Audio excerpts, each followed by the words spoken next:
The Board of Selectmen's meeting, August 13th, 2018. Please stand for the Pledge of Allegiance and remain standing afterwards for a moment of silence.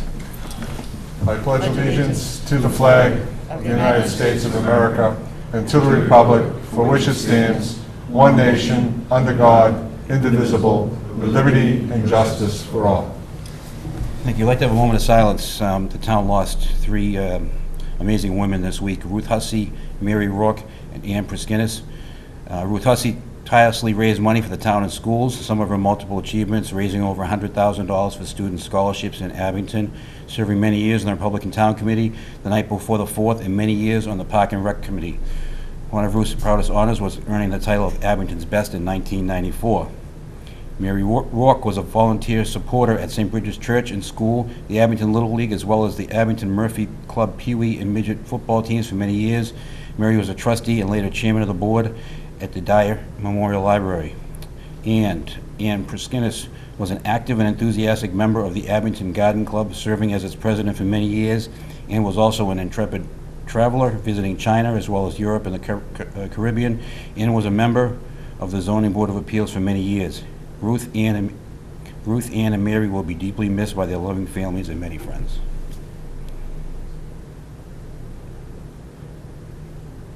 Thank you.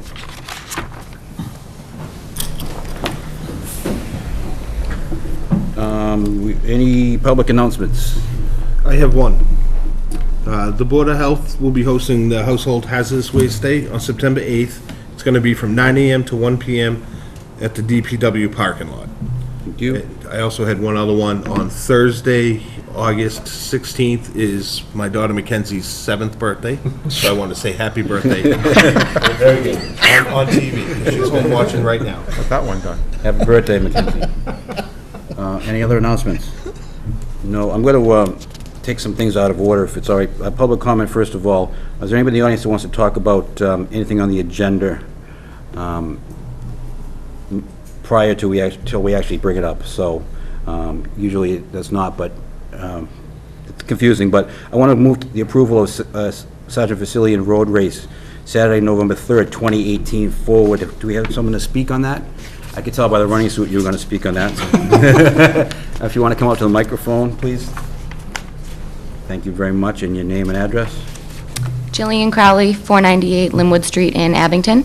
So I'm just here for the approval for the 5th annual Sergeant Vasilian Memorial Road Race. Same route as last year, out of Beaverbrook School. We're actually looking to hold it not on Veterans Day this year. It's going to be Saturday, November 3rd at 10 a.m., and we have approval from the Beaverbrook School and from the Abington Police Department already. Any questions for Jillian? None, I'll entertain a motion. Motion to accept the road race on November 3rd, 2018 at 10 a.m. for the Vasilian Road Race. Second. Motion made second. Any further discussion? All in favor? Aye. Yes, good Thank luck. you. Thank you.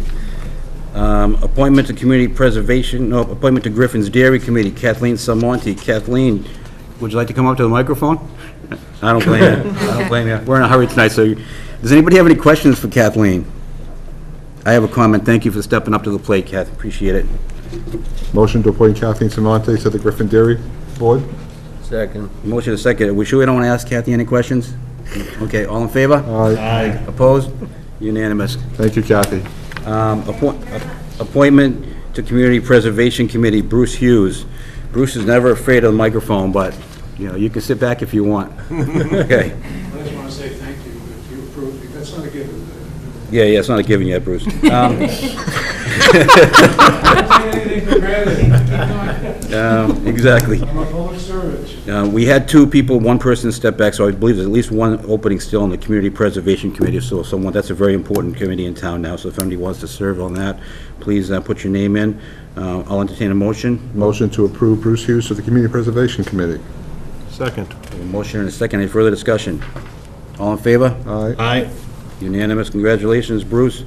Appointment to Strawberry Valley Committee, Frank Lane. Frank Lane It's is a not here. reappointment. It's a reappointment, okay. Yes. Members have any concerns about Frank Lane? None.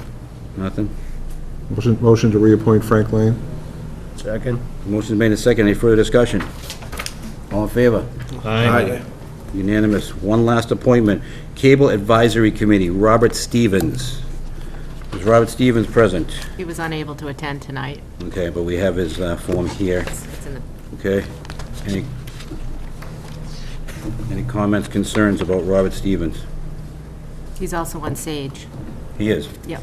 And there's no issue with people being on a couple committee appointments? No. No. I'll take a motion. Motion to approve Robert Stevens' appointment to the Cable Advisory Board. Second. Motion's made and seconded. Any further discussion? All in favor? Aye. You sure? Aye. Thank you, unanimous vote. Thank you, Robert. Okay, now we can move up to item number 2, and I'm going to let Bob take this. Bob asked for this to be on the agenda, and the agenda's word, United Steelworkers concerns regarding public safety. Take it away, Bob. Thank you. I was approached by a worker for National Grid who is one of the United Steelworkers who lives in this town, who brought to my attention the concerns about public safety and the need for public safety in regards to the plausibility of having National Grid who's using substitute workers to do the work that is not being done by the tradesmen who normally do it Monday through Friday or Monday through Sunday, 24 hours a day. And I thought it was important enough to bring it to the board's attention. To that fact, I have asked the United Steelworkers representatives to step up and prepare a presentation to us to talk about public safety. Gentlemen, would you come to the microphone, please? Thank you. Just introduce yourself by your name, please, full name.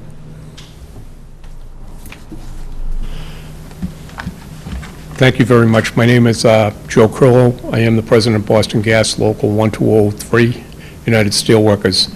And just as you put forth, I am here tonight to talk to you about public safety. And this is nothing new in regards to what's going on. This really has nothing, it has a lot to do with the contract, but basically it's about the citizens of the Commonwealth.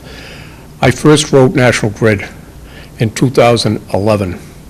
All the way up to 2015, letters to the CEO, 2 CEOs and 2 presidents of the U.S. operations. Belmont, Mass., which brought my attention to it in 2011, they were burying gas mains at 18 inches deep with no pipeline inspectors in all 36 cities and towns. They have over 100 contracting crews in putting main in, and we ended up getting 3 pipeline inspectors. But what I found over the years, in which I documented to the CEOs, is that they've had gas mains on fire from Friday night until Monday morning when they removed the steel plates because the contractors tack welded and gas was in the hole, which ignited the mains on fire.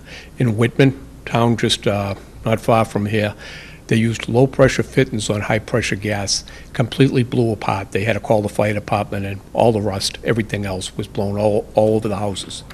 In downtown Boston, on Sudbury Street last fall, no pipeline inspectors. They were putting a gas main together for an air test. The end cap blew off and blew every single window out of the Boston Police Department, and that was just last fall. One of our members here tonight, who was a foreign opening inspector, because of the fact of the contractors that mark the street with yellow paint to tell you where the mains are, they failed to mark a main on Commercial Street in Weymouth. And not only did they fail to mark the main, they were supposed to generate a ticket to a foreign opener inspector because they did neither. Contractor came and excavated, and just by sheer coincidences, one of our foreign opener inspectors came by and he saw them digging. They were digging on a 138-pound gas main, and they were going to tap it thinking it was a water main. He stopped them from doing that, and he saved their life. If that was ever tapped, the Hyde Park Ave fire that took place in Boston would have looked like a candle. There are so many things. I don't want to eat up your evening on this, but I would just like to say a couple other things. We traveled to England to the shareholders meeting. We spoke to the chairman of the board and asked him if he had read the letters that were written. He admitted that he had. We asked the CEO when the CEO said that there was only one safety problem since we've been locked out on June 24th. I asked him personally if he would like to see the 50 videos that we sent to the DPU and the governor. Finally, after pushing him, he agreed, and we sent the 50 videos all on safety to him. When I am telling you that this company is a broken company, I truly mean it. Their computers do not work, and because their computers do not work, when people go out in a van to a house for a gas leak or whatever, they can't find where the main is in the street because they can't pull up the maps and records. Even the mapping department has been sent out 55,000 pieces of critical infrastructure to India. The infrastructure of the United States, we got that back in 3 days after we threatened to go public with them. They promised it would never happen again. They just did it last fall. So in closing, I would just like to add two things. One, that we went to the rate case. We intervened as a local. We spent tens of thousands of our own money at the rate case, and that had nothing to do with the contract. It had nothing to do with wages, pensions, health care, nothing. It was just all public safety. And we want the citizens of the Commonwealth to be safe. So I urge you to put a moratorium in, just like there's 14 cities and towns that have done it. Braintree was the first, and I actually I made a copy of the Braintree moratorium letter, and I just want to say that it's so important. It's so important to the citizens of the Commonwealth, and I truly hope that you step forward. And the other thing that I would just say is, here's a packet of 252 signatures from that we just got from Friday to today from the citizens of Abington that also want you to move forward. So that's it. Can I just ask you one question, Joe? Sure. You keep saying "they." Does that mean outside, you keep saying "they"? Does that mean outside contractors hired by Yes. National Grid in the past and currently? What I'll explain to you is contractors do work for National Grid. They install main. That is their job, to install main.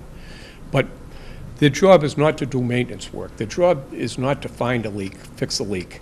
That's not their job. They have no idea how to do this because it's a skill, it's an art that takes a long time. And what we've seen in the videos is them excavating holes and standing in holes over their heads. We see them all with beards. And when you do this kind of work, you're supposed to be able to use air, and you don't use beards. It's just they're putting tents up over where gas leaks are, and even the tents are flammable in regards to what they're doing. It's completely unsafe. And the other thing that they're doing is they're bringing in management people from New York all the way up here. And again, to National Grid, it is all about money. They made $3.5 billion in profit. That's exactly what they made. And there's just no need for this. If nothing else, they should take care of the public. They should have enough inspectors to watch all those crews. They should have enough foreign opening inspectors to make sure that nobody's going to be thinking that they're tapping a water main when they're tapping a high-pressure gas main. And even for 3 years, they never bought one vehicle. And if you went to 160 Newton Street, there was so much speedy dry all over the parking lot, right next to the Charles River, because the oil was leaking out of the vehicles. It's just, there's not one department that has not been affected, and it's my belief that there's not one town or city that hasn't been affected in some way or shape. Some far worse than others, but I think when you call a gas company to respond, you want them there, you want them to fix the problem, and you want it done immediately. And if they don't want to invest in public safety, they shouldn't be here. Thank you, Joe. Questions from the board? Can I see that list of names? Absolutely. Ironic you guys are here. I just got my gas bill today and it's doubled. Okay, that's not the issue on the agenda, so we'd have a lot of people here at the meeting if that was the case. Yeah, that was a big issue. Any other questions for Joe? Or comments, or? Well, one of the things that we're looking at is a resolution in support of the United Steelworkers Union. And it seems like there are a lot more, maybe they're not unions, but a lot more people involved than the steelworkers. Can you just address that, Joe? I mean, is it all steelworkers that we're talking about, public safety? The people that do the work, it's actually 80 cities and towns, just about 80. We have 36. We have Boston. We're the largest gas local. But they are all steel workers, if that's what you're asking me. Am I missing the question? I apologize if No, I am. no, they're all steelworkers that, All the people that have locked out of work right now and cannot do the job of steelworkers, correct? Have you met with management since you got locked out? I think at least 6 times, and I can tell you that we're going to meet this Friday again, and they are just firm on not moving off of the issues. All right, so- And I will Go ahead, just, Jim. I will just add this too. When you make $3.5 billion in profit, you can afford to do the right thing. They're going for a $52 million rate case that will be in either end of September or October, which the ratepayers are going to pay. They should be able to spend that money to fix what they have to fix in regards to that. The Hyde Park Ave fire, they're going after a $22 million,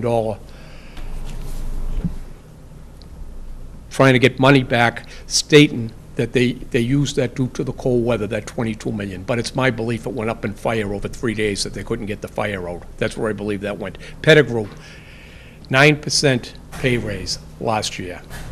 Trump gave them a 14% permanent tax break forever. That tax break will be 14% forever. So there is plenty of money. It's just a matter of, I'll be honest with you, it's a matter of breaking the union. That's the way I see this. and you settle in the contract, but we'll take care of all that? We'll take care of the safety That's issues what's that in- you raised? That is huge parts of this contract, huge parts, because we want more foreign open inspectors. We want more pipeline inspectors, so if they have 100 contracting crews out there, that, you can just do the math. We have 14 pipeline inspectors. There's 100 crews that work. They can work midnight, they can work days, Saturdays, Sundays, holidays. It's impossible to see what has happened, which explains why the Area 8 police station was blown apart. So we want them to hire more people to inspect. We want them to hire more trainers to teach the people what's going on. We want them to hire more working leads. But it's truly the safety, even so much as, like I said, when I wrote all these letters, and there are dozens and dozens of letters, we got one part of the contract. All we want them to do is acknowledge the letter was written. And then we want, anytime there's a problem, we want to communicate it across the locals, so that instead of sweeping the problem under the rug, nobody else will get hurt, including workers. Because anytime there's a problem, everybody needs to know so that we can fix it. And these are actually contract proposals. They're actually written proposals. Please acknowledge the safety letters. Please, once a week, sit us down and talk about safety with us. But and I just reiterate that this didn't come about because we're locked out of work. This started in 2011. And I say this when I go to the State House, and I'll say it here. If the politicians can't help us, we're 900 people. We can't take on a company that's worth $82 billion. We are doing the absolute best that we can do, but we need the help from the politicians, and that's all of them. That's the representatives of the state, and to be perfectly honest with you, I've never seen such an outpouring of help from Elizabeth Warren walking the picket lines, and Markey, and each congressman that we have writing letters to National Grid telling them to end the lockout and put people back to work and protect public safety. And it's the outpouring of support from the average citizen has been unbelievable. I went through this in '93. It was a whole different story, a whole different ballgame. But I really think that people think we're on the right side of history, because the only two things that are really the most important things of the contract is the next generation of workers, just letting them get in the door with the same benefits, one, and two, public safety is the main thing. That's it. And I have to keep asking you questions, the stuff that you bring up. Pipeline inspectors, if they hire more pipeline inspectors, again, is that hired, is that steel workers, that's union? Yeah, well, we do the work. Yes, it would be steelworkers. It would be. Pipeline inspectors That's would because of our would be local. the- Yes, Okay. it would be. Okay.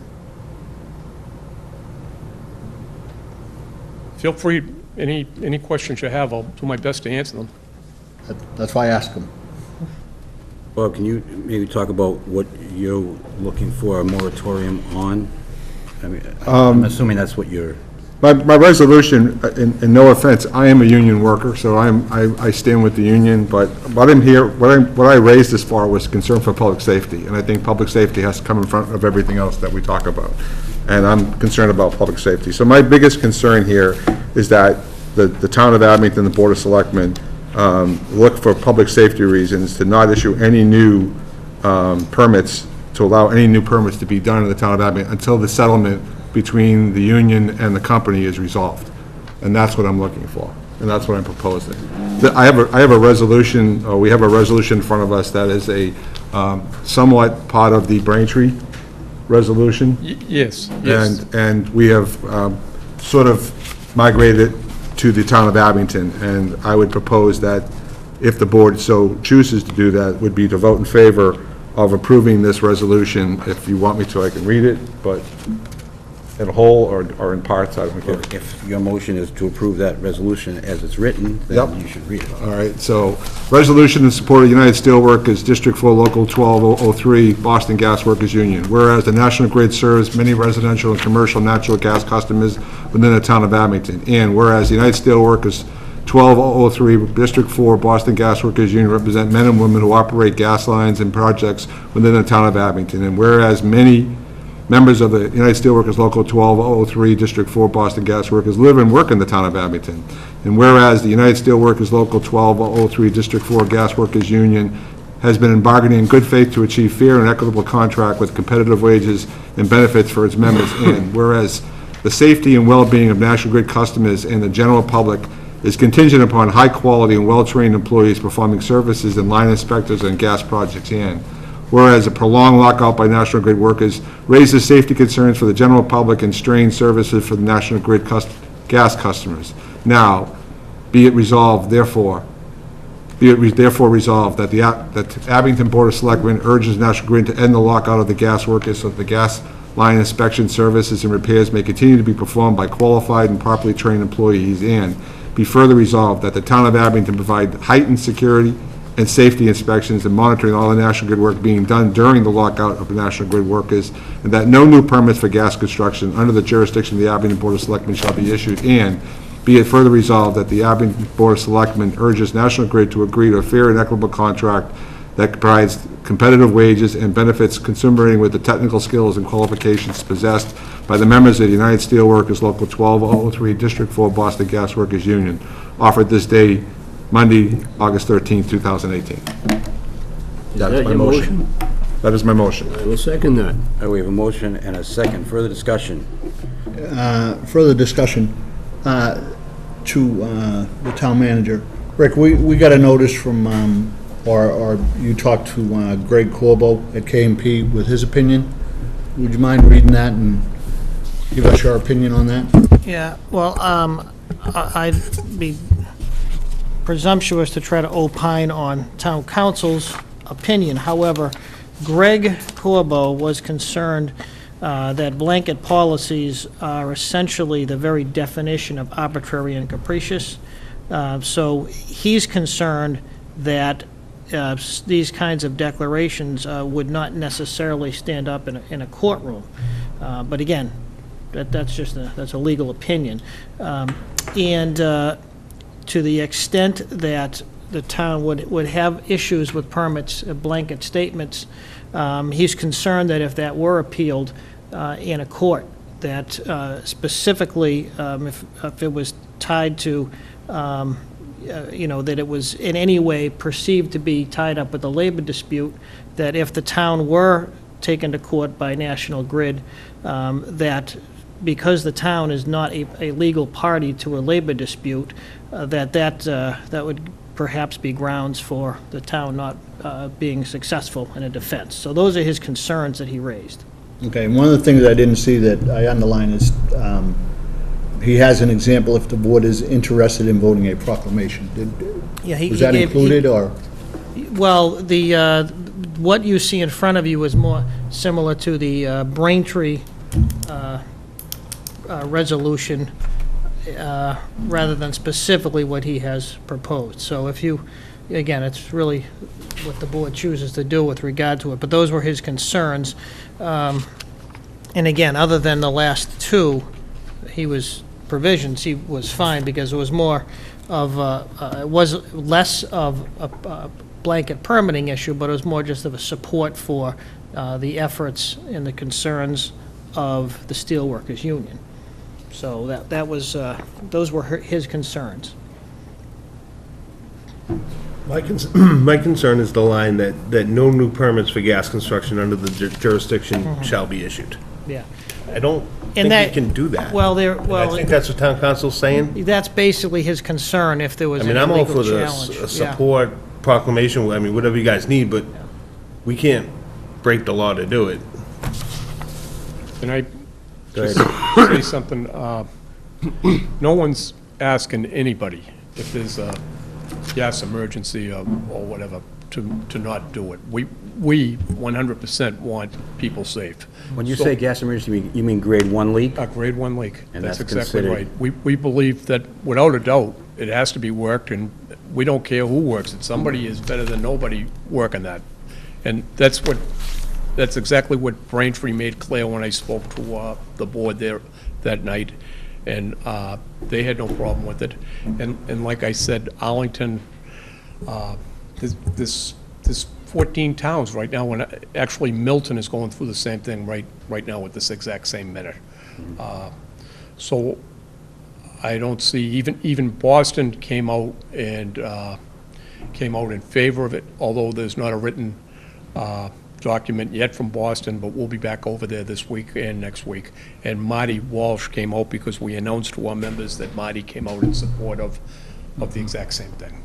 So, I don't know what else to tell you, but clearly they're falling like dominoes, the town's getting in line.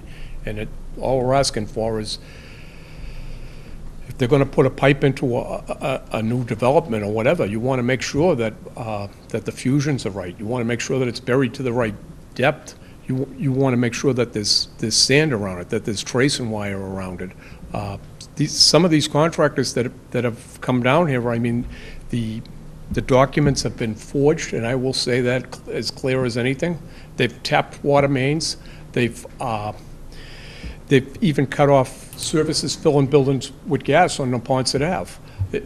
They are a problem, and they should be watched every second. And if they're not going to be watched, it's like a doctor. They bury their mistakes, and eventually, it's going to come back to haunt somebody. There's no question in my mind. I think it's sinful that National Grid doesn't even have enough inspectors now to watch them, and that we have to be doing this. But if there's 14 cities and towns that are already doing it, are you better off giving permits and letting them do the work when no one's inspecting it? Or are you better off trying to do the safest thing you can? Rick, can I ask you one question? Sure. We have a gas inspector in town, correct? Correct. Do you know if, when a house gets connected, does he? Yes, the gas. He or she, I'm sorry. Yeah, the gas inspector would be involved in approving. And they have to be there for the, Yeah, yeah. can you come up to the microphone, please? The gas inspector would only be involved inside the house, not the lines that this gentleman's talking about. My name's Alex Bazanson, 761 Randolph Street, and I am here to support the union. I've been involved with this since they were locked out. I went to the State House with them. There's a lot more to it than just what this gentleman has said. National Grid has locked them out. National Grid is self-insured. They've cut their insurance. I've heard stories about, the safety. I've heard stories about people, these people are all going to Mass Health now, which is affecting your pocketbook. I don't mean to interrupt you. You just talk about, you talk about the safety issues for the town.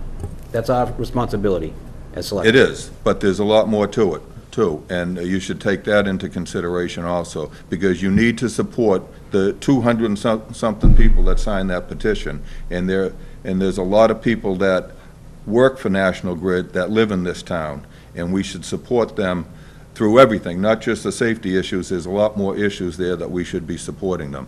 But the safety is the main issue here. That's our issue, our main issue. You're correct. It is. And our gas inspector does not inspect the gas line that National Grid puts in. The gas inspector will check the inside of the house only. Up to the house, it's National Grid. Inside the house, it's our inspector. So what he's talking about, burying the lines without the proper wires and without the proper sand, without the proper depth, is not being inspected. And just for full disclosure, I have 2 construction jobs now that are on hold because I can't get National Grid there to put the line in. And I'm willing to accept that, and my customers. Is that because there's a moratorium or because National Grid is shorthanded? Because one town, there's a moratorium, one, they're shorthanded. One is in Quincy and one is in Hull. So I fully support these guys, and I urge you to do the same. Thank you. Rick Collins, you want to come on up, Rick? I have a question for the, Oh, yep, I missed your name, I apologize. Joe. Are there any communities that have or required National Grid to hire additional safety steps during this process, whether it's additional inspectors from the town, a plumbing inspector, or an engineer, or someone to make sure that the work that the current people are doing is appropriate? To the absolute best of my knowledge, no. Not any of them. And I do believe that I would have heard that firsthand, or I would have heard it from somewhere. I do not believe that. And I hate to say this, but pretty much nobody tells National Grid what to do. Is there someone at the town level who would be appropriate to watch or inspect their work to make sure it's being done correctly? To be perfectly honest with you, I would say absolutely not, because of all the different types of material, the actual fusion of the pipes. We have to go through training. Even new kids that get in, they have to go through a lot of training, and it takes years of institutional knowledge to learn how to do a lot of different gas work in regards to, it's not just that, sometimes they have to do high-pressure taps, they have to do different types of tests, they have to, main connections that take place, all that's involved, whether it's corrosion protection or anode protection. I'm not saying nobody can learn it, but it takes years to learn it. You just can't say, okay, I'm an inspector, so I can do this. And the other thing too is, I have to say this because I firmly believe it. There's management people there that know the job, and there's a lot of management people that don't know the job because they're inside and they have desk jobs and they come out and they force them to use the tools and all of that. But nobody in management is going to tell National Grid what to do. And the reason why is because they'll lose their jobs. No contractor is going to tell National Grid what to do. National Grid tells them what to do, and they follow it. And if they say they're not going to do it, then they are going to be out of work. The only people, and I believe this because I am living proof, that can tell National Grid what's going on. We haven't had many successful outcomes out of dozens and dozens of letters. I can count 3 of them out of dozens and dozens of letters. But we're the union, and because we're the union, they cannot get rid of us. And they would love to get rid of us because once we're gone, the problems are gone. And that just brings me to one more point, if you don't mind, I would like to say, is we had 2 of the best security guards you ever saw on the LNG plant, and they retired through attrition. They were down there, and they could talk to me, and if I wanted to go into that plant after they were talking to me, and I'd known them all my life, they would say, "Let me see your ID." Now, they know me just as you know these people here. And if I didn't have my ID, they wouldn't let me in there. And what I wrote after the Boston Marathon bombing to the CEO and to Warren Bamford, head of National Grid Global Security, is how bad the security is down in that LNG plant. And even Keith Hutchison, the senior vice president, when I told him 6 months ago or 8 months ago about it, he said it sends shivers up the hairs on his neck because the security guards that are down there, they allow people to take pictures.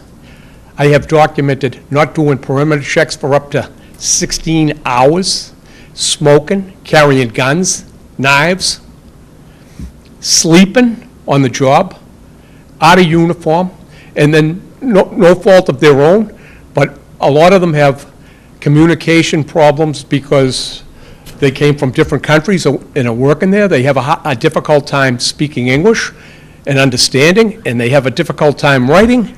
And those two people retired, and that's what we have down there now.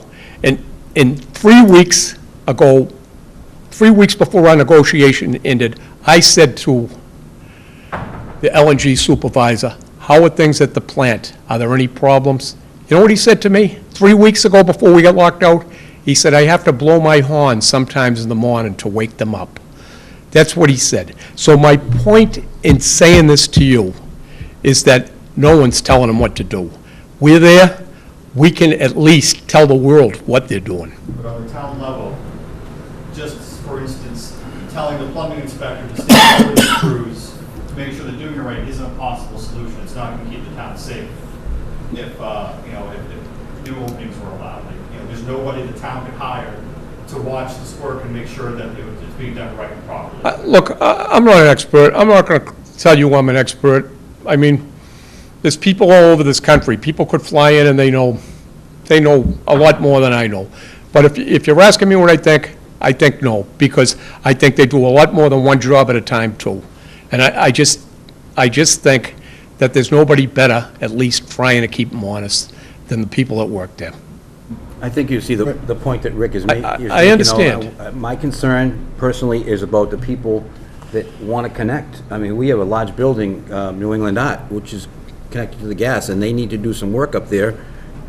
That's was it 100 units or thereabouts? 109 units. And they're going to be connecting to the gas, but they're not going to be connecting to the gas if we pass this moratorium. Rick, So that's a concern. Go ahead. Sorry. In this, one of these that we resolve is that no new permits for gas construction under the jurisdiction of the Abington Board of Selectmen shall be issued. Do the Abington Board of Selectmen issue the permit? Well, presumably you could have, if you have major road openings, or if you had host community agreements, so those are the types of permits that may come before the Board of Selectmen, but it is limited, no question about it. In terms of legal jurisdiction, it's fairly limited. I'm sorry, Rick, I missed that last part. I said it's... It is hard to hear you. Yeah, the legal jurisdiction is fairly limited, but again, it could have some things come before the board, whether they're, again, major road openings or host community agreements. Those things are all subject to approval of the Board of Selectmen. But if National Grid wanted to do the gas at the New England Art, who would they come to start that process? That would through the building commissioner, and he'd have to make sure that there are appropriate public safety, and those types of things would also be reviewed by the design professional who is involved doing the job. That is the person that would have liability if something should happen. So I guess the question is, would this moratorium have any effect on that? I guess not on those types of permits that are pursuant to state law rather than those of local jurisdiction. And again, I'm not an attorney, but I'm just giving you my, what I would assume would be the case, unless, there's a court proceeding that would instruct the town otherwise. And I don't know to what extent permits could come before the planning board, or, as an example, an independently elected board with specific legal authority under the law. Those would also be, the planning board would presumably have to do their due diligence to ensure that any public safety concerns were addressed too.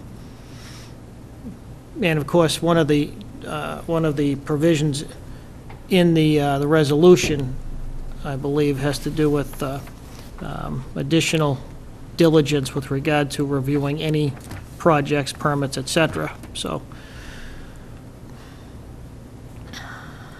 Any other comments from the board? We got to keep in mind, too, we got 250 people in town that are concerned about the safety of this, and we can't ignore them. Well, I think everybody in town is concerned about the safety of the town. I just have a couple, are you asking a question? No. No, okay. I have a concern with, we pay town council an inordinate amount of money every year to keep us out of trouble. It's close to $100,000 a year, and they're telling us, basically, don't do it. It could get you in trouble. It would, we wouldn't have solid footing. And the other thing too is, I mean, this resolution is well and good, and I'm all for the iron workers, the steel workers, but, I mean, there's a couple union issues in here. It has nothing to do with the safety, so, I mean, if you're gonna pass this, I would hope that you leave out some of the things that concern, you know, the Abington Board of Selectmen urges National Grid to agree to a fair and equitable contract. I mean, and we all want that, you know, has been bargaining in good faith. I don't, just those things about, I understand your concerns about shoddy workmanship and some of the stories you tell scare not only people from Abington, they're gonna scare the people near that giant gas plant now too, you know? But with due respect, if you want to strike that. We're here for public safety. I mean, eventually, we'll get a contract. Sometimes, somewhere, someplace, we'll get a contract. But just, that's what we're here for, public safety. If you want to strike that, feel free to strike it. But just as we're here for public safety, are we doing anything that's right and proper for somebody that wants to build a 8-unit building in Abington and have the gas put in by some schmuck that doesn't really know what's going on? He's just showed up and got a job for 3 months and puts that in and then buries it. Is that doing justice to whoever owns that building or whoever's going to live in that building? Mm-hmm. If it's public safety, then it should be public safety all the way. The board have anything to say? I think Mr. Azanza wants to come up and speak some more. Yes, sir. Just for a point of clarification, as I understand it, the planning board has nothing to do with gas lines going in.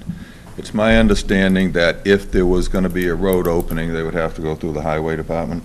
Am I correct? That would be one Right. potential. So it would be the highway department, and this board, if you chose, you could vote to instruct the highway superintendent not to allow them. That's your right to do that. You have that look on your face. It You want to is. say something? I mean, Well, the board could instruct me, that presents some Okay. potential issues, but either so way. the board could instruct Rick to instruct the highway department not to allow permits For non-emergency work. for non-emergency class 1. Well, We have a motion and a second. Any further discussion? Yeah, I'd like to make a motion to amend this and to strike the part that says, and that no new permits for gas constructions under the jurisdiction of the Abington Board of Selection shall be issued. I'd still want to show our support for the steel workers. I still think everybody wants the heightened security and safety. But at the same time, I don't think we should leave ourselves open to possible lawsuits.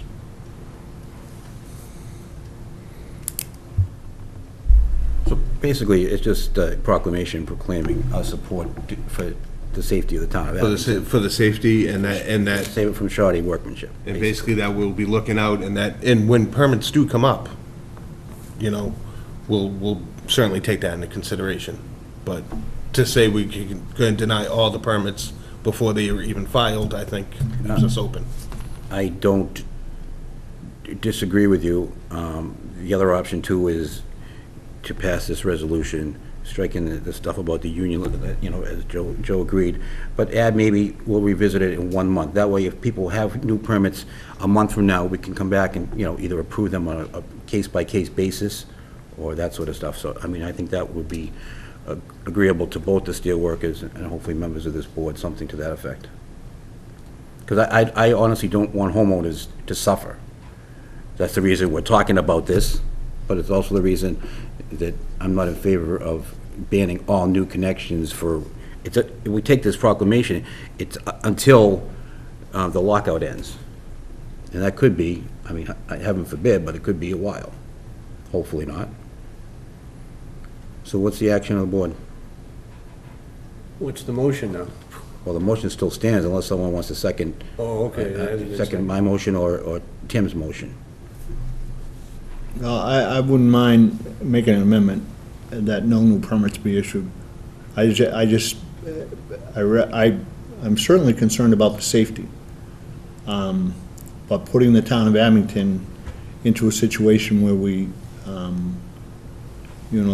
don't grant any new permits, I just think is putting the town at issue too. And I just have I have a problem with that. I certainly support the local union, but So I'd like to amend my initial, to put the words, no new non-emergency permits to be issued and to be reviewed on a monthly basis until the contract has been resolved. So can you say that one more time? So that no new non-emergency permits for gas construction under the jurisdiction of the Abington Board of Selectmen shall be issued, and all permits will be reviewed on a monthly basis until the contract is resolved. All contract applications will be reviewed until the contract issue is resolved. Whereby we're not allowing any new non-emergency permits, so if there's an emergency permit needs to be made, it goes unquestioned. That happens automatically. And that we go on a review of a monthly basis for any permit that is applied, and we can approve. So they it will and come that. before our board, and we will have the parties involved in Whatever that? needs to In be other words, done. the gas inspector. The gas inspector, building whatever, inspector. whoever needs to be in front of us, and then we'll base it on a case-by-case basis from there, until they resolve, as amended. All right, so, yeah, if you don't mind coming up, please, sir.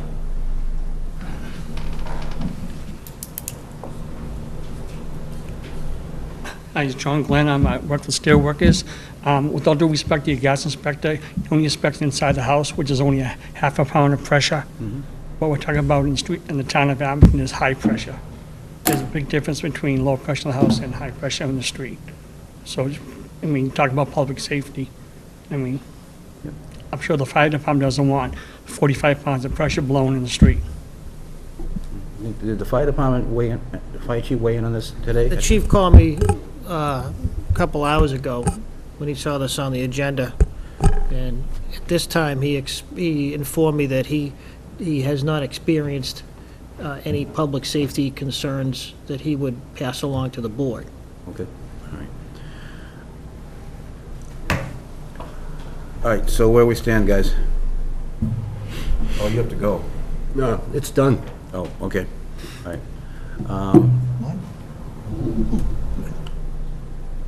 So does someone want to second Bob's motion? Well, if not, we'll act on the first motion. Kenny, could I just? No, my motion is separate from Mike's motion. Sorry. You know, if you're gonna review them on a monthly basis, then I would suggest that you get in writing from National Grid who the contractor is, what their safety plan is, and what their qualifications are, before you make a decision on granting the permits. Absolutely, that would be the intent, to make him run through hoops, I would think. I think if somebody seconds my motion, it keeps us in the clear. We're still looking at permits on a permit-by-permit basis, so we can still take into effect public safety as the permits come up. We're not blanking in statements saying, no matter what, National Grid, any non-emergency permits are. And your motion is, any new gas permits would require approval from our board? My motion is to keep this the same, with the exception of the words, and that no new permits for gas constructions under the jurisdiction of the Abington Board of Selection shall be issued. Just strike those words, and everything else, we're supporting the unions, we're increasing public safety when they do work. And we're just not leaving ourselves open for liability. It just sounds illegal to me, and I know I'm not by any means a lawyer. But I think town council, I think that's what I read in their opinion, that's what I'm getting from. Well, I think that these gentlemen have some valid concerns about the safety, and it's been going on well before the lockout. Yes, and I think our permitting. And I think that your motion is a good one. However, I think that any new permits require some extra scrutiny from what we've been doing in the past. I think we need to step up to the plate as a town, and as the town's leaders and inspectors and whatnot, and approve those on a case-by-case basis. So I have no problem with your motion as long as you somehow put extra scrutiny into the new gas permits. Isn't that what Bob did with his amendment? Part of the proclamation. Yeah. Yep. Can you repeat yours, Bob, then? Maybe I misheard you. I'm sorry. Okay. There's three of them. So I've amended my initial one, which was as read, to the section which we're all talking about, to be further resolved that the town of Abington provide heightened security scrutiny and security inspections and monitoring of National Grid work being done during the lockout of the National Grid workers, that no new non-emergency gas construction under the jurisdiction of the Board of Abington shall be issued, and all new requests for gas connections will be reviewed on a monthly basis until the contract is resolved. Are you okay with that? I'm still worried about the wording that no permits be issued. Well, it's not in there. It might just be the wording that's catching me. Yeah, but I believe the non-emergency, which means anybody who has an emergency gets it done without question, and any non-emergency has to come through a board review before it's allowed. That's what I'm saying. Okay, I got you. So you're saying it still can be approved, but it has to go through an extra... We have to go an extra level now. It has to go through the board to be reviewed. That's all. I'm not denying it. I'm just Right. saying it has to be reviewed. And that And doesn't... I'm just doing this again for public safety reasons. That's it. And that's within our scope. I believe that's what the Board of Selectmen are here for. Yeah. I don't think the town, I don't know if the lawyer's gonna sue me or not, and I don't know if you guys will agree to that or not. I'm trying to be as lenient but as topical as possible by utilizing what I've been delivered and given and trying to meet the needs of the board to find some satisfaction in bringing a resolve for support of the gas company workers who are locked out. But also, more importantly, is for any work that's going to be done in this town needs to have more scrutiny, as I believe Kenny was the word that used the word in that terminology. And so let's make sure we have more scrutiny. So scrutiny, I apologize for my, so I'm saying let's not allow any non-new emergency permits unless they come through us before they're resolved until the contract is resolved. And when the contract is resolved, it all goes back to the way it was. All I'm saying is the step up is that no new contract gets done. Any emergency contract gets done, blanket, we do that automatically. It's not business as usual anymore. But it's not business as usual until the contract is resolved. That's all Mr. I'm Chairman, saying. my only concern is that where the board may not be the legal permitting authority, I'm not sure what the board could do. We're going to bring in the In legal... retrospect. We want to bring in the legal permitting authority to make sure that all their, you That know, would, their again, i's are that dotted and would their be, t's are that would crossed. make more sense, yes. Okay, and make sure that there's actually someone on site when it's being done. So that's my That's the thoughts. requirement. Thank you for clarifying. I will drop my amendment Okay. and second Bob's. And since we're still in discussion, and I understand what the last paragraph is Move saying. the question. Oh, sorry. Go ahead. You want to move No, the no, no, question? no, I don't mind. I'm kidding, I'm kidding. I don't mind. Just trying to get some... If you read the last one, it says, "Be it further resolved that the Abington Board of Selectmen urges National Grid That's what you want. to agree to a fair and equitable contract." I would rather that says, "The Abington Board of Selectmen urges National Grid and United Steelworkers District 4 Local 1203 to agree to to bargain for a fair and equitable contract that provides for compensation, wages, and benefits commensurate with the skills." I think that we're leaving, we're urging National Grid, and I wish they would, believe me, but I think, I know everybody bargains in good faith, so I would add that we do the United Steelworkers and National Grid to agree to a fair and equitable contract. That's just my opinion. All right, and we can leave out those two sections altogether and just talk about the safety. That's up to, you know... No, I'd like, I would like National Grid and the union to, work out something fair and equitable. And all we're saying is urge National Grid. If I can put my 2 cents in, I have no problem with that. Thank you. Everybody just wants a fair and equitable contract. That's what I think. But that's why I think we should put both of them in there. So where are you talking about adding it? Up here? Down here. Down here? Okay, all right. National Grid and United Steelworkers District 4 Local 1203 Okay. agree or bargain. Put that in there and just add that. Yes. All right. And just to remove, if you look at the whereases, the fourth one down, we'll strike the fourth whereas from the, Because it's all covered in the bottom. because it's covered in the bottom. Okay. And we amended the last one to be further resolved to Tom's language to include both parties will agree to come to a fair and equitable contract. If that's We urge agreeable. both parties to agree. And you We agreeable to urge. that friendly, Okay, I grant, we urge both parties to come to agree on an equitable contract. That's how it's been resolved. you still okay with the second on that motion? Yes. Okay, we have a motion made and seconded. Any further discussion? Up front here, any other questions or comments from Residents, okay. All in favor of Bob's amended motion signify by saying aye. Aye. Opposed? Unanimous vote. Thank you. Thank you very much. I would just like to thank you. It's not easy or it's extremely difficult for everybody involved with this, and I understand, too, that this was not easy for you, and I appreciate it. Thank you very much. Thank you. Thank you for your hard work. Joe. Yes, it is. Thank you very much. Thank you all. And you guys made it a lot easier than it could have been. Thank you, guys. Appreciate it. Thank you. Thank you all. Next. Next, discussion on list of boards. And Rick, thank you very much. Appreciate that. Discussion on list of boards and committees with vacancies. Yeah, Mr. Chairman. That is number 8, correct? And, he's lying. I apologize. Jamie didn't want to miss that. Let's see where we are. Oh, here we go. Bob Manning had asked for this to be on the agenda, and we've talked about it at pretty much every meeting, but I'll read it really quick, if that's all right, and it's posted on the town's website. I noticed it.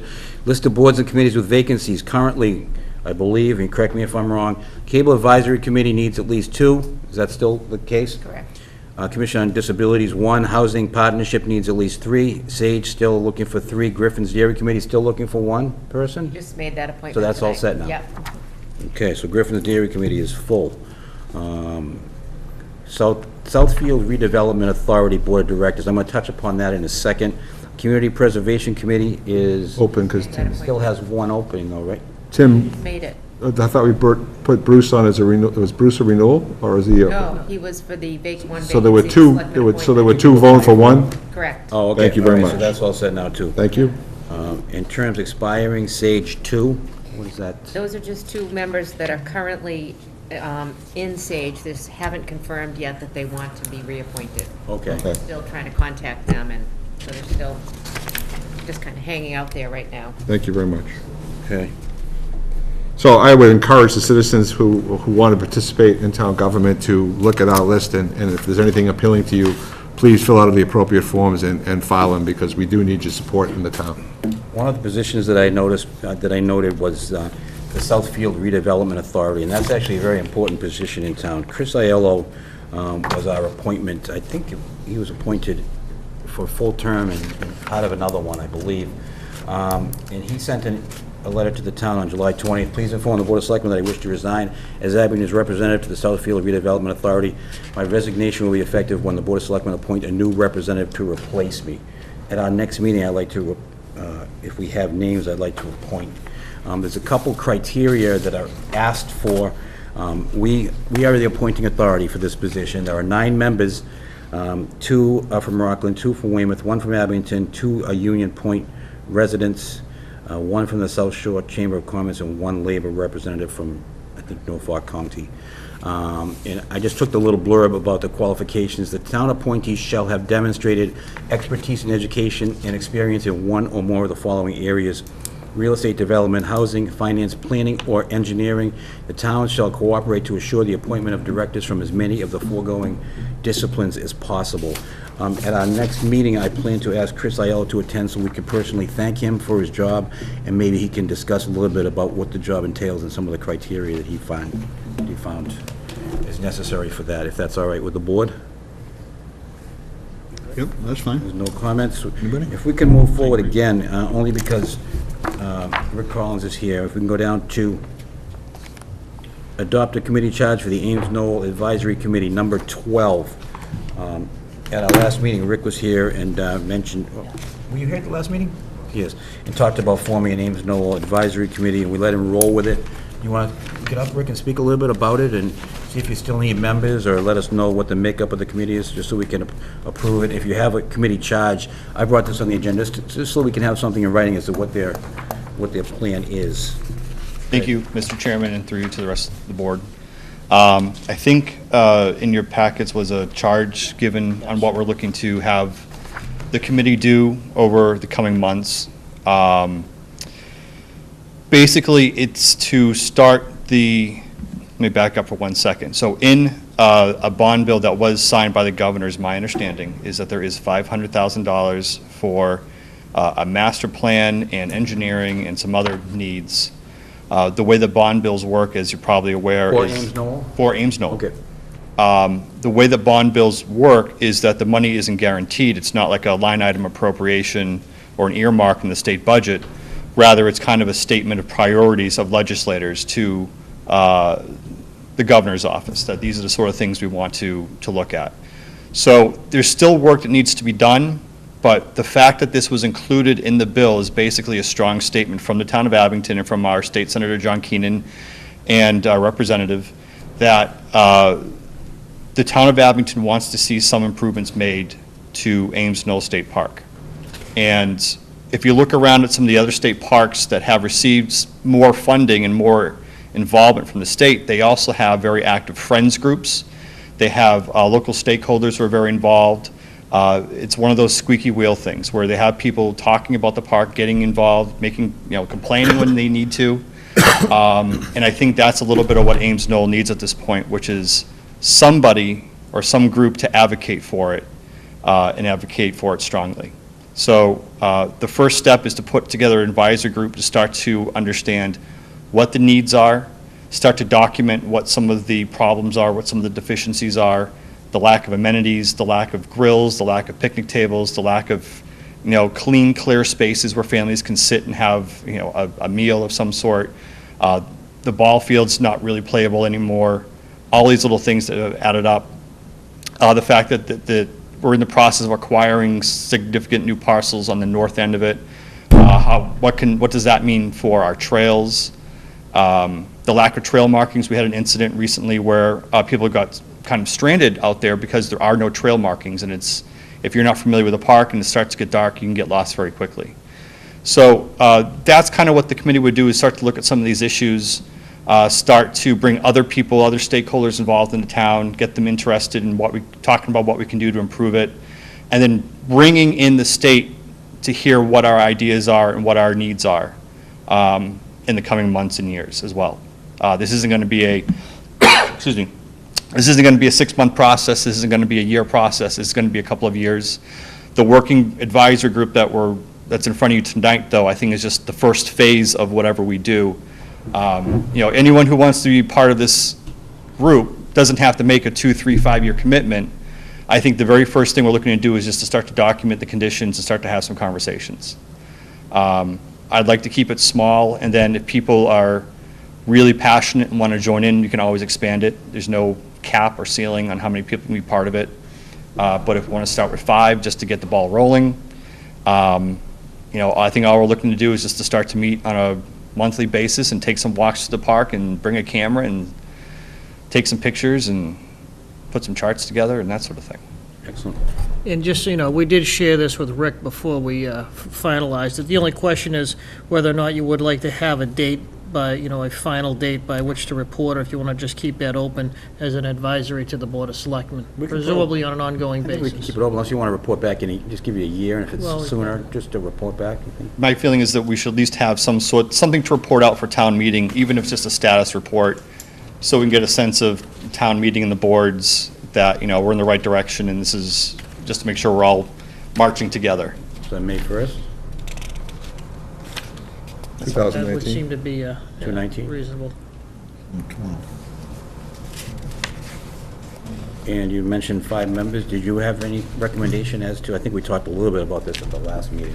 So I put out some feelers to try to get some names to some people. I think one of the things I always would like to do is to identify people who maybe haven't been involved previously but are looking for a way to start to get involved, and maybe this is something that someone has a passion for. So I'm reaching out to some people to find, people, especially on that side of town, who, maybe is directly affected by traffic or noise or something. That would be a good person to bring involved. But I don't necessarily have specific names. I think that, Parks needs to have someone appointed.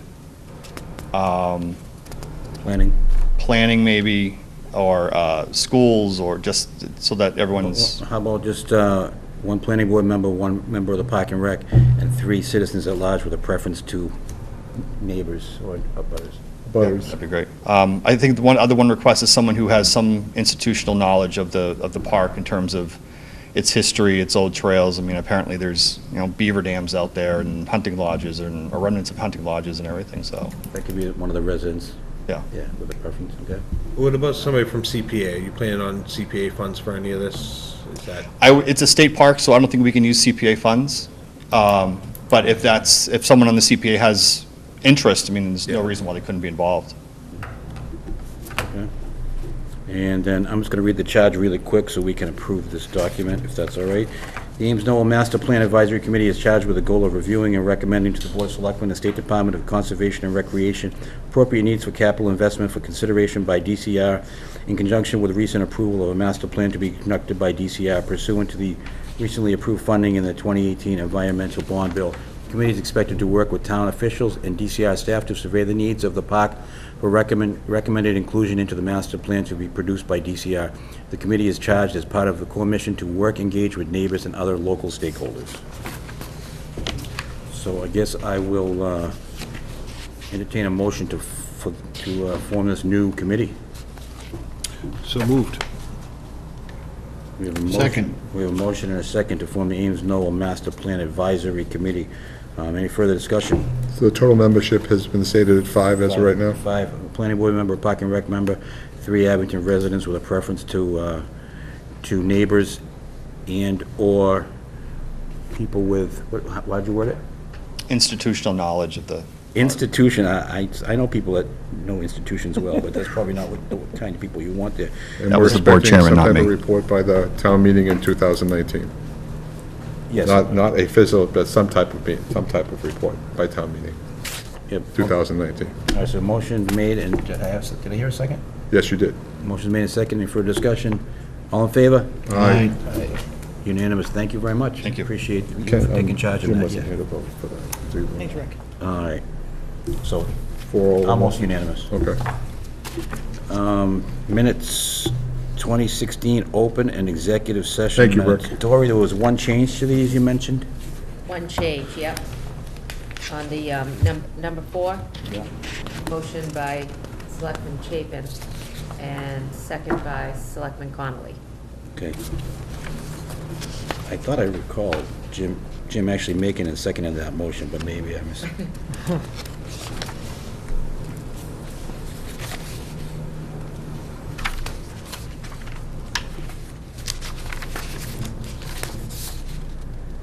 Let's do the open session first, please. I will entertain a motion. Motion to approve as amended the July 16th Board of Selectmen's minutes as amended. Second. Motion made and second. Any further discussion? All in favor? Aye. One abstention, so. Executive session minutes. These don't need to be held either, I don't think, because there's nothing really to, Yeah, There's nothing There isn't outstanding. specific detail as to any of the, no. There's no outstanding resolve to this. Okay. So I'll entertain a motion for the executive session minutes of July 16th. Motion to approve the Board of Selectmen's executive session minutes of July 16th as written. Second. Motion made and seconded for discussion. All in favor? Aye. Unanimous of the members present. If Bob would just take over this issue number 10, please, if you could. Yeah, I got it. We have a request from the Lions Club for a one-day liquor license on August 23rd, 2018, from 6 p.m. to 10 p.m. at the Senior Center. We know we have prior approval, and we have the right people serving the alcohol with the right permits. I could speak on this, if that's all right with Mr. Chairman? You are recognized. Thank you very much. I am King Lion this year. Oh, Yes, quite an honor. Ken King. Yes, because I couldn't find anybody else to do it. And I'm in charge of this event. This will be the 5th year that we've done this. It's a Lions Club district meeting, so we have all the clubs come down. We have about 150 people, and we're cooking steaks for them. But we have a liquor license from New England Bartending Services. This will be the 5th year we've used them. We've had no issues at all. and all their documentation is on file here at the town hall. They do quite a lot of municipal functions for different towns, too, so I'd just like permission for a one-day license from 6 to 10 p.m. Any questions from the board? No questions. I'll take a motion to approve the request for the Lions Club for one-day liquor license on August 23rd, 2018, from 6 p.m. to 10 p.m. at the Senior Center. So moved. We have a motion. Do we have it second? Second. Motion and second. Is there any further thing to say?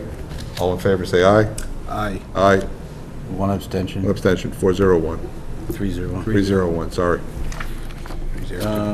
This is an important one, number 11. Yes, this one, this is approval of the annual St. Patrick's Day Parade. Bob, let it go, let it roll. This is our 40th annual St. Patrick's Day Parade for Mr. Jack Bailey, and I think this is going to be truly an eventful event in the town.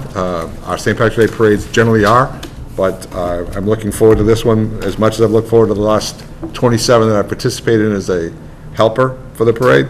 So I would ask that the board approve this. Make a motion to approve the annual St. Patrick's Day Parade. And what's the date again? March 7th, I think it's March 7th. Is it March 17th? Actually going to be on St. Patrick's Day? It's on St. Patrick's Day. It's on Sunday. It's a Sunday. Hold on one second, please. Oh, it's on the Sunday. I apologize. So we have a motion, and do we have a second? March 17th, Sunday to March 17th, so. Second.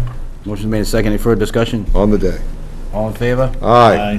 Opposed? Unanimous vote. Thank you. Thank you. Board of Selectmen recommendation, senior housing to the Community Preservation Committee.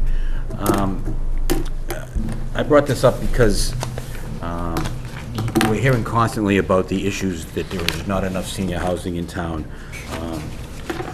So much so that we all were eager to hear about the plans of La Pointe Construction, because they had a promise of senior housing that might work out to add some more beds for the seniors, apartments for the seniors. So I did a little bit of research, and this is an article from last March 2017. It's called A Recipe for More Affordable Housing, and what it's talking about, some local towns, they use the CPA dollars to attack private developers for projects. So I'd like to either work with the CPA or encourage them to maybe look and broaden their horizons. I know that they haven't used, they put what side 10% each year. There is a percentage rate. Yeah, they have to put away at least 10%. They could use more, and they can also bond for the future. So they have 3 years, I think, worth of the 10%, or 2.5 years now. Norwell uses private-public partnership for 18 units of senior housing. Situate has 30 apartments. Hanover has 37 apartments. I did some more research, too, online before I came here. Another idea, this is not quite senior housing, but North Andover actually started a first home buyers program with CPA money, which I thought was a great idea. Abington's not affordable, and you worry about your kids growing up and want them to live in Abington, or the young couples first get married and buying their first house, and it's pretty much impossible around here. Not just Abington, but it's everywhere, so I like to kind of give them a heads up. First-time home buyers program will assist income-eligible, qualified, prospective homeowners in purchasing their first home while allowing the town to explore counting such units towards its affordable housing inventory, which is something we have to build up. It's administered by the Community Development Services. This is in the town of North Andover, and it will fund approximately 10 qualified applicants. And what it does is, the program will be set up to have a local preference for applicants with strong Abington ties. So I thought that was kind of a neat idea. And I'm not telling the CP, the Community Preservation Committee, how to use their money, but there are options that they should be, I will hope that they will look for. Oh, that's a pot sales moratorium, never mind. I saved too many random articles. There is a lot of things on the internet, if you look for the Mass Housing Partnership, talks about how you can use these CPA monies just for this purpose. So I just wanted to get it out there that we should look at all our available options, rather than just putting 10% aside every year. I think we should start working now, even if it's in the planning stages, something like that. So, there's definitely a need for senior housing. And there's the other possibility too, that we have a lot of land. There's big portion of that land up here owned by the Housing Authority across from the new school that's just been sitting there. I heard that there's, off of Shore Ave, the elderly housing that's there's more land available behind there. The town owns a large plot of land between High Street and Linwood Street that would be perfect for such a, you go in the woods a little bit and it'd be perfect for this. And we also have 2 schools that maybe we could work a deal where, we provide the school to the town. It's complicated, but it can be done. These public-private partnerships sometimes work, So I just want to hopefully encourage the Community Preservation Commission to look at some of this sort of stuff, so. That's all I have. I don't even know if it requires a vote, but I just want to make sure that I had the board's blessing on that if I bring it before the Community Preservation Commission.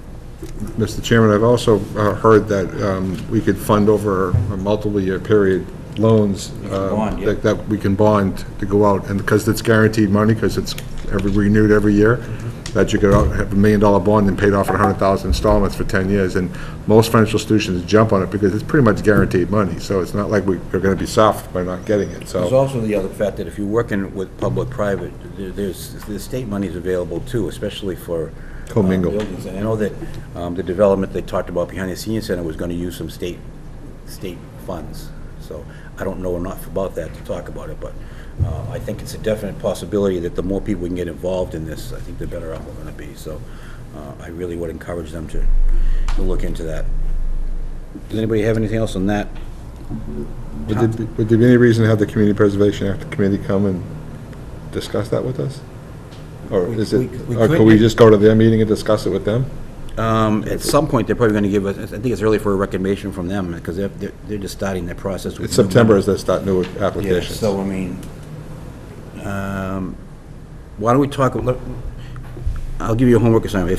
If you guys want to go online and see what you can find out about this, I would appreciate it. And then maybe we, as a board, or a couple members can go to one of their meetings and encourage them. Because we are the people that hear, our board hears. And even though it's a housing authority and it's a federal operation, it's still the Abington residents. I want to make sure that Abington residents are provided for, so. So yeah, please. Rick, you had something to say, please? I'll be very brief. Rick Collins, 74 Orange Street, member of the Abington Planning Board. Just turning it back to our master plan, it's stated in our master plan that there is a need for housing for seniors, so it is a stated goal. Situate has done really good hard work over the last 15 years to leverage any funds it has to build senior housing and affordable housing and meet its affordable housing goals.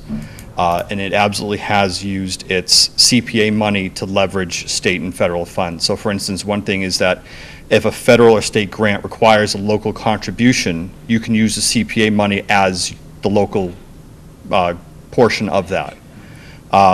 And so that's just, whether it's 10% or 20%, it's a huge chunk that it can take off the board.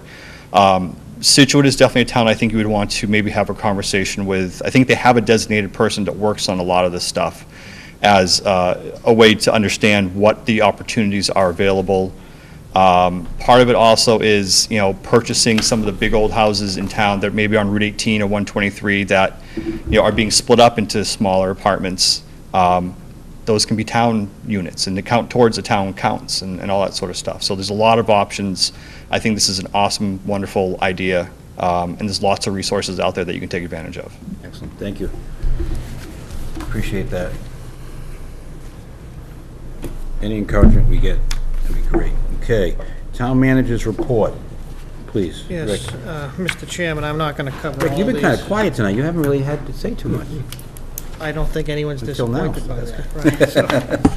Right, so, yes, first, the North Quincy, Chestnut, and Boundary Street intersection that has been under review, and a couple of years ago, it was determined that a roundabout would be the best option. Now, again, most of this is in the city of Brockton. However, obviously, we're a party to that because there is a section of it, obviously, that's in Abington.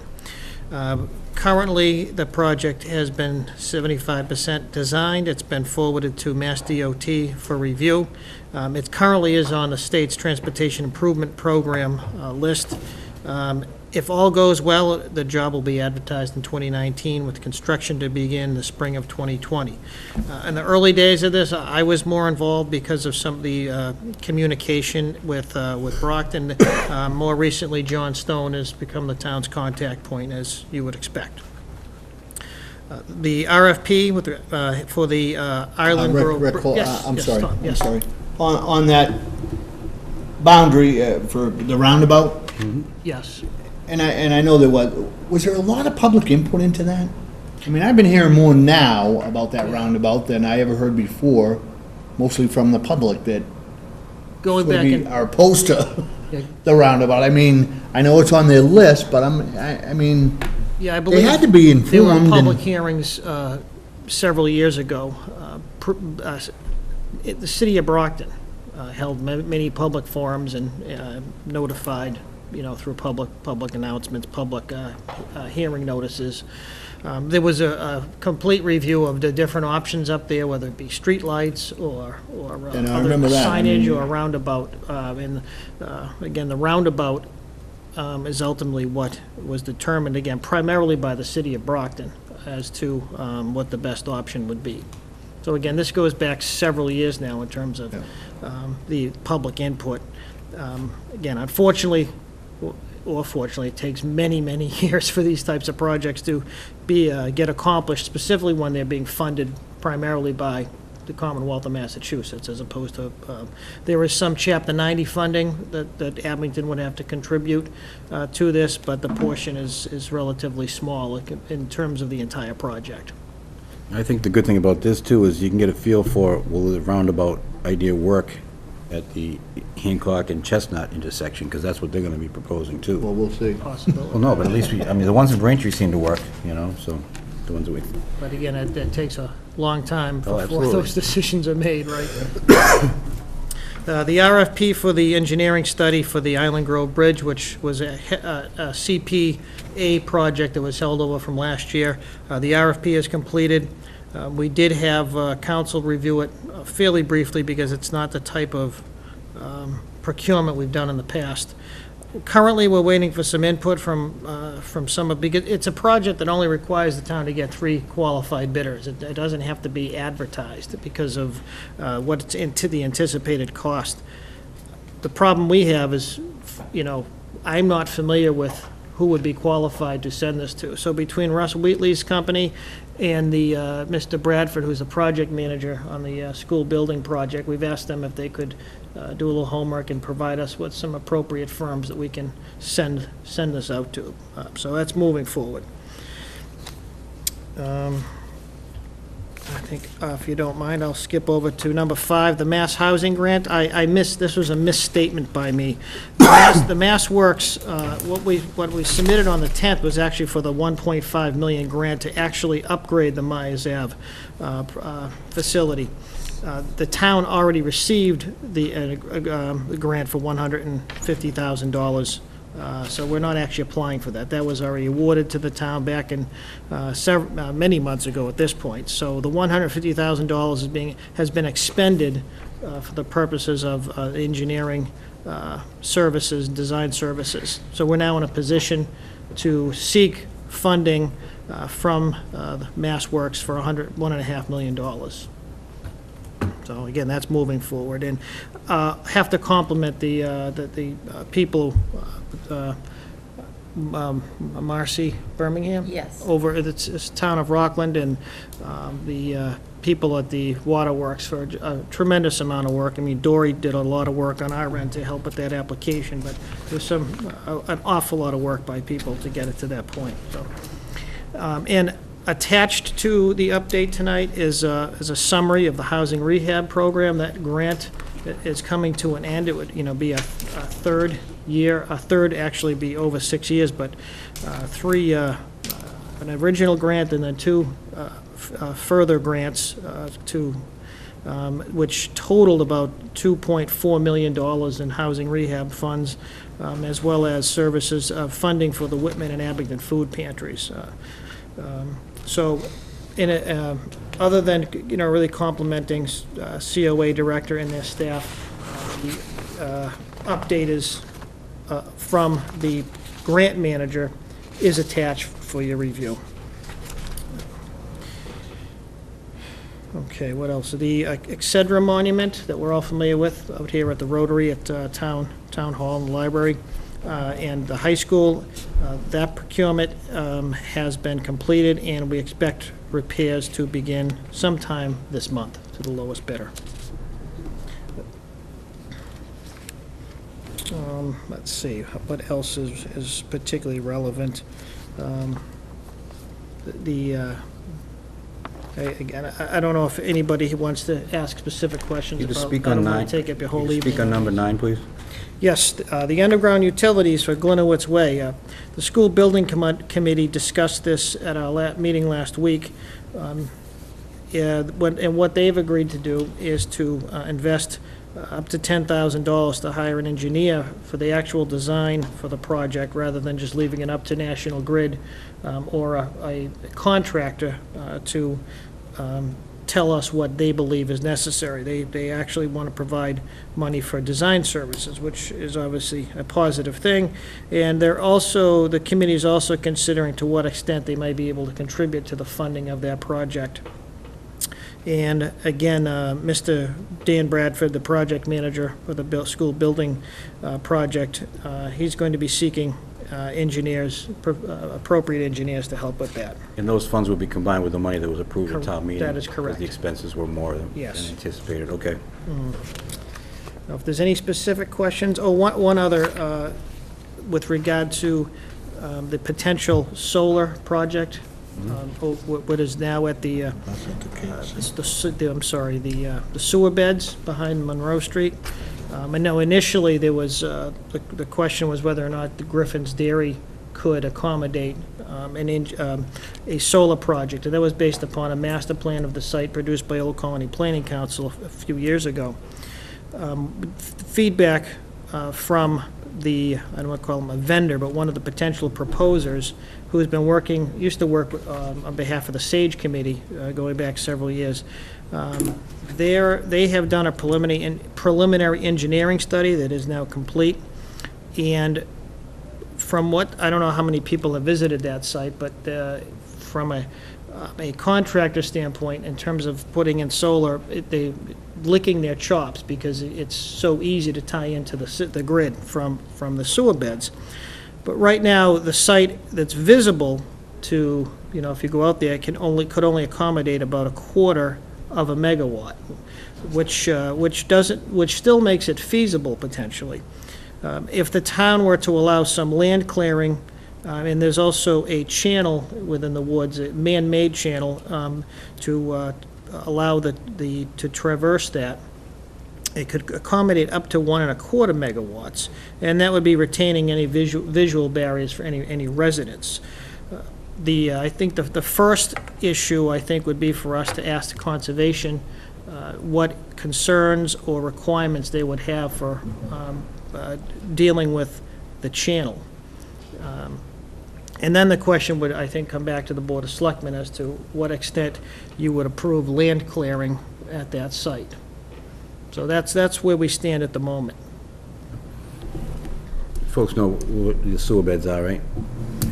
And it's actually, if you haven't, you might want to take a walk down that rail trail. It's really neat. Yeah, I've been But down they're right, as you start off, they're on the right-hand side, you can actually walk into the old sewer beds there, so. Just don't fall in. No, it's not. It's hard packed. Right.